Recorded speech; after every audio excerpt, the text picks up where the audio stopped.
দাওয়াত খেতে কার না ভালো লাগে বলেন? সেজন্যই তো আজকে একটা দাওয়াতে চলে যাচ্ছি। সো এনিওয়ে, আসসালামু আলাইকুম সবাইকে and welcome back to my new video. এই যে এখানে হচ্ছে আমি একটু কথা বলতেছিলাম, ভিডিওর ইন্ট্রোটা দিচ্ছিলাম, তো ভয়েসটা একেবারেই ক্লিয়ার ছিল না, যার কারণে আমি আবার হচ্ছে ভয়েসটা দিচ্ছি। তো আজকে একটা দাওয়াত ছিল, সেখানেই যাচ্ছি। এটা আমাদের বাড়িরই একটা দাওয়াত, ওইখানে যাচ্ছি। এখানে আমার আম্মু, আমার বোন, তারপর আমার ভাবিরা সহ একসাথেই গেছি। তো কেউ যেহেতু ক্যামেরায় আসতে চায় না, কাউকে জোর করে কারো ভিডিও নেওয়াটা ঠিক না, কারো অনুমতি ছাড়া।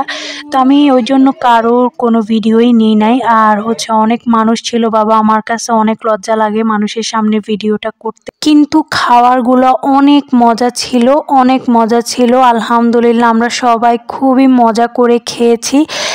আর এই যে এখন আমরা হচ্ছে ভাই বোন সবাই মিলে, কাজিনরা মিলে ছাদে উঠেছি। ছাদটা একটু নোংরা হয়ে আছে, কারণ আমাদের ছাদের সিঁড়িটা নেই, যার কারণে আমরা প্রতিদিন ছাদে উঠতে পারি না, আর পরিষ্কারও করা হয় না। এই কয়েকদিন পর পর ছাদটা পরিষ্কার করা হয়, একটু উঠতে কষ্ট, মই দিয়ে উঠতে হয়। তো সবাই মিলে অনেক মজা করতেছিলাম, অনেক আড্ডা দিছি, তারপর হচ্ছে অনেক অনেক ছবি তুলেছি, অনেক রিলস ভিডিও বানিয়েছি।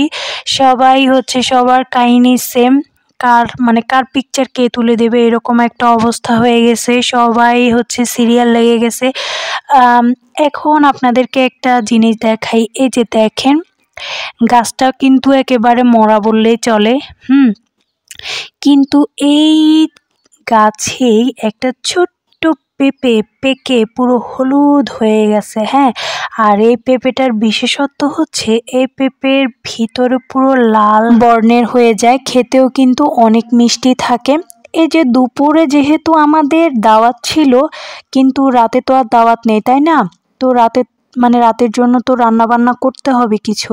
এখানে আমাদের বানানো সেই ছোট্ট চুলাটার মধ্যে আজকে উদ্ভাবন করা হয়েছে এটা।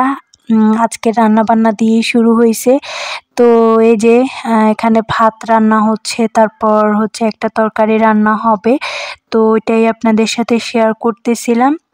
আর এই কাজটা হচ্ছে সবচাইতে বিরক্তি লাগে। হ্যাঁ, দুপুরে যদি দাওয়াত থাকে, বিকেলে রান্না বান্নার যে একটা প্যারা, এটা আসলেই অনেক বিরক্তিকর। তো আমাদের রান্না বান্না প্রায় শেষ। আজকে হচ্ছে বিভিন্ন রকমের সবজি দিয়ে একটা মাছ রান্না হয়েছে। আজকের ভিডিওটা এ পর্যন্তই। সবাই ভালো থাকবেন, সুস্থ থাকবেন। আল্লাহ হাফেজ।